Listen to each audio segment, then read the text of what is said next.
Nagtatag ng El Nino Task Force ang Baguio City Disaster Risk and Management Office bilang paghahanda sa posibleng epekto ng inaasahang Super El Nino. Layunin ng task force na palakasin ang koordinasyon ng iba't ibang ahensya ng pamahalaan para agad na matugunan ang mga posibleng problema kaugnay sa kakulangan ng tubig, pagtaas ng kaso ng heat-related illnesses at banta ng sunog sa lungsod. Kabilang sa hakbang ng task force ang mas pinaigting na information campaign, monitoring sa mga lugar na posibleng maapektuhan ng tagtuyot at paghahanda ng contingency plans para sa mga residente.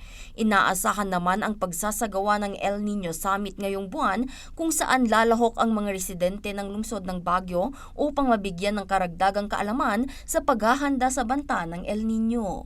Ti-advise tayo niya, ti residentes tayo, agtipid tayo lata.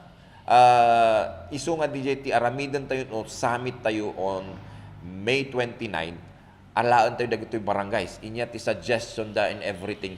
Di ti iarami tayo, i-concretize tayo as a plan. But as of for now, ti advice tayo dagitoy residentes, tipid. Kasama rin sa El Nino Task Force ang Baguio Water District na siyang pangunahing opisinang magbabantay sa supply ng tubig sa lungsod.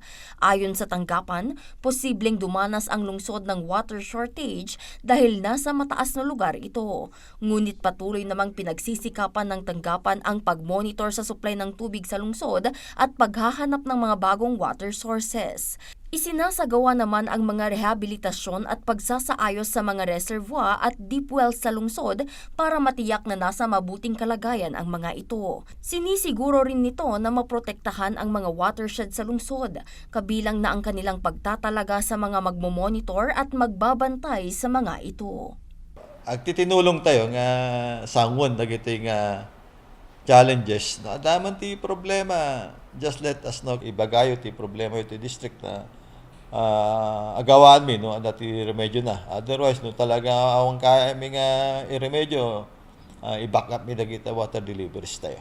Ipinapaalala rin ni Royeca ang kahalagahan ng water conservation, pag-iimbak ng tubig at iba pang paghahanda para malabanan ang matinding epekto ng El Nino. Jezreel Kate Lapizar para sa Pambansang TV sa Bagong Pilipinas.